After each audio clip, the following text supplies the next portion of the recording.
It's 1979. A small, state-owned Swedish company walks into the most competitive liquor market on earth, the United States, with a product nobody asked for, in a bottle that looks nothing like any other vodka on the shelf, made by a brand that most Americans have never heard of. The experts said it would never work. The distributors passed. The ad agencies laughed. 30 years later, that same bottle had become one of the most recognized objects on the planet. The advertising campaign it launched would run for 25 years and produce over 1,500 variations. Andy Warhol painted it. Keith Haring illustrated it. And it would be inducted into the American Marketing Hall of Fame alongside only two other brands in history, Coca-Cola and Nike. This is the story of Absolut Vodka. And it starts not in a boardroom in Stockholm, but with a boy who lost everything before he was 10 years old. Lars Olsson Smith was born in 1836 in rural southern Sweden, into a farming family with very little money. When his father went bankrupt, the family fell apart, and Lars was left largely on his own. He didn't finish school. Instead, by the age of 14, he was working at the docks of Stockholm, carrying cargo, learning languages, watching merchants move goods around the world. But Lars was watching something else too. He noticed that vodka, the most common spirit in Sweden, was controlled almost entirely by a small group of wealthy merchants in Stockholm. The monopoly kept prices high and quality low. And Lars, even as a teenager, understood that this was not a market problem. It was an opportunity. By his early 20s, he had learned the vodka trade from the inside out, and he had a plan. In 1879, Lars introduced something Sweden had never seen before, a vodka made using a new continuous distillation technique that removed impurities at a level the traditional method simply couldn't achieve. He called it Absolut Vodka, which translates roughly to absolutely pure vodka. The product was cleaner, smoother, and by most accounts dramatically better than what the monopoly was selling. But Lars didn't just make a better product. He made enemies. Stockholm City Council had exclusive rights to sell alcohol within the city, and they had no interest in competition. So Lars did something bold and a little bit theatrical. He set up his distillery on Reimersholm, a small island just outside the Stockholm city limits, technically, legally, outside the monopoly's reach. And then he offered free ferry rides from Stockholm to the island, so that anyone who wanted cheaper, better vodka could come get it. It worked spectacularly. Lars became one of the richest men in Sweden. He was known as the king of vodka. He controlled huge portions of the country's spirit production and exported internationally. He fought competitors through labor unions, through legal battles, through sheer force of personality. But the story doesn't end there, because Lars Olsson Smith also lost it all. He made enemies faster than he made profits. There were assassination attempts, legal disasters, financial miscalculations. By the time he died in 1913, he was penniless, buried under debts and lawsuits. He left behind almost nothing. Almost. He left behind the concept of Absolut Vodka, a pure vodka with a heritage of innovative, disruptive marketing. And that idea, dormant for decades, would eventually become one of the greatest brand stories in modern history. Fast forward to the 1970s. Sweden's relationship with vodka had changed dramatically. The government had nationalized the alcohol industry back in 1917, folding everything into a state-owned company called Veng and Sprit. And by the mid-1970s, Swedes were drinking less vodka overall. Wine was becoming fashionable, and the government campaign was actively discouraging the consumption of strong spirits. Veng and Sprit was in trouble. Sales were falling. The future looked bleak.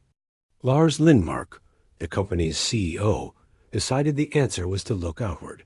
Specifically, to look toward the United States, the largest vodka market in the world, consuming more than 60% of global vodka sales at the time. If they could break into America, It could save the company entirely. The problem? The U.S. market was already dominated by one brand, Smirnoff, Russian-sounding, bold branding, deeply entrenched. And here came a small Swedish government company with no advertising budget, no American connections, and no finished product to show anyone.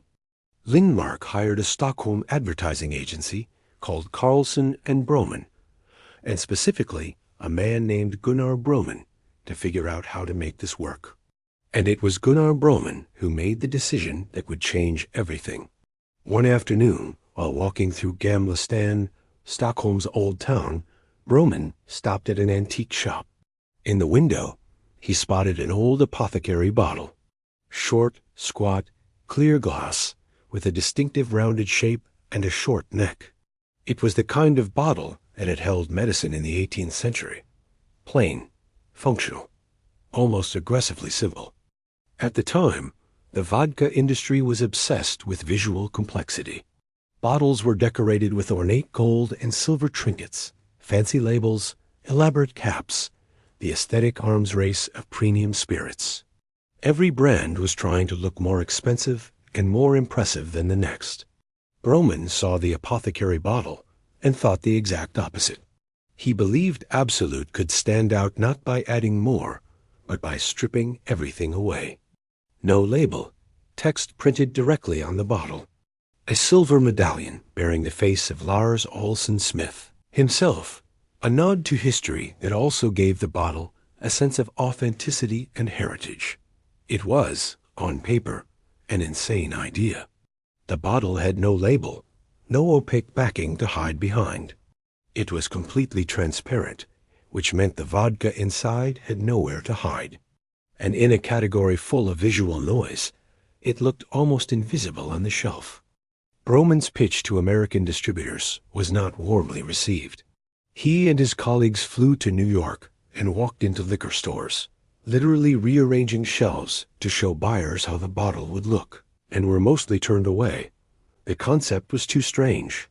The brand was too unknown. The whole thing seemed like a long shot at best. Eventually, a small importer called Carillon Importers, a company that had built its reputation selling Grand Marnier, agreed to take it on. It wasn't a ringing endorsement. It was more like a cautious experiment. The first shipment of Absolut Vodka was bottled in Hasse, Sweden, on April 17, 1979. It went on sale in Boston a few months later. And then, for a while, almost nothing happened. What changed everything was an advertising campaign. Carillon handed the Absolut account to a New York agency called TBWA. And in 1980, the agency launched what would become one of the longest-running, most awarded, most studied advertising campaigns in history. The concept was almost absurdly simple. Every ad featured the Absolut bottle, and every ad had a two-word headline that started with Absolut. And that was it. The first ad was Absolute Perfection, the bottle with a halo floating above it. Clean, witty, understated. What followed was 25 years and over 1,500 variations. Absolute Attraction, Absolute Chicago, Absolute Warhol, Absolute Heaven. Each one a riff on the same template, the bottle reimagined in the context of a city, a season, a concept, an emotion. The campaign turned the bottle itself into the artwork. The product was the medium. And this brings us to one of the most important business decisions in the brand's history. In 1983, Carillon's president, Michel Roux, approached Andy Warhol, the defining figure of American pop art, and commissioned him to create a painting of the Absolut bottle. Warhol was paid for the work, which ran as an advertisement, and the response was immediate and extraordinary. Suddenly, Absolut wasn't just a vodka. It was a cultural object, a canvas, something that serious artists took seriously. What followed was a partnership with the art world that lasted decades. Keith Haring painted it. Jean-Michel Basquiat painted it. David LaChapelle photographed it. Fashion designers interpreted it. Architects reimagined it. Over 550 artists would eventually collaborate with Absolut on more than 850 projects. The bottle became a fixture in galleries as much as in bars.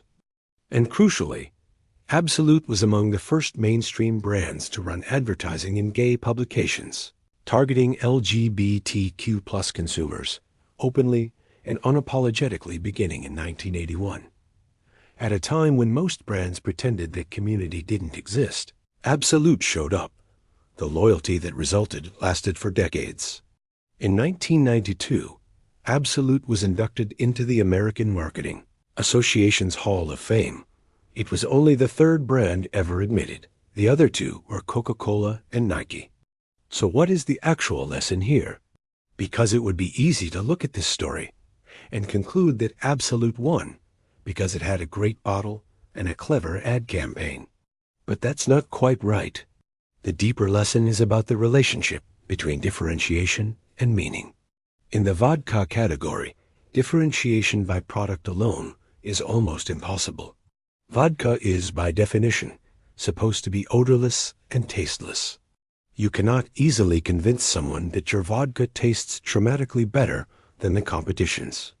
The product itself offers very little surface area for brand building. So Absolut didn't try to win on product. They won on story, on aesthetics, on cultural association. They decided that the bottle was the brand, and then they turned that bottle into something people wanted to be seen with, wanted to collect, wanted to talk about. The campaign didn't just advertise the product. It made the product part of a conversation about art, culture, identity, and creativity.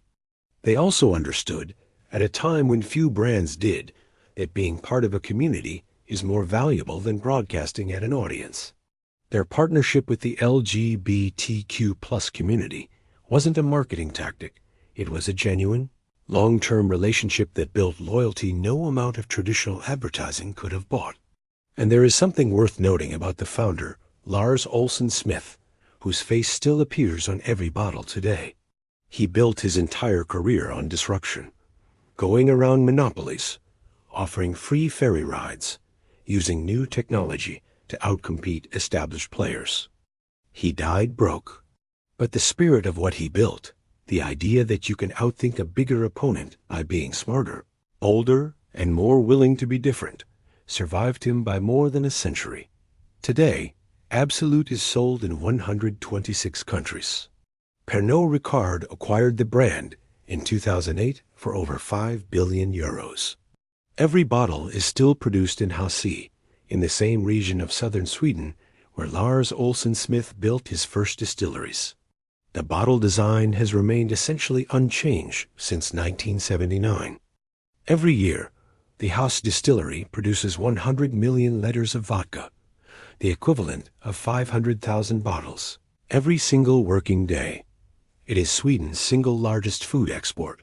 And on every one of those 500,000 bottles, on a small silver medallion, is the face of a man who lost everything. A dockworker's son who built a vodka empire, died penniless, and whose name became one of the most recognized brand stories in the world. Not bad for a brand that everyone said would fail. If you found this useful, subscribe. Every week I break down the real stories behind the world's most iconic brands. And drop a comment. Which brand story do you want me to cover next? I read every single one. See you in the next one.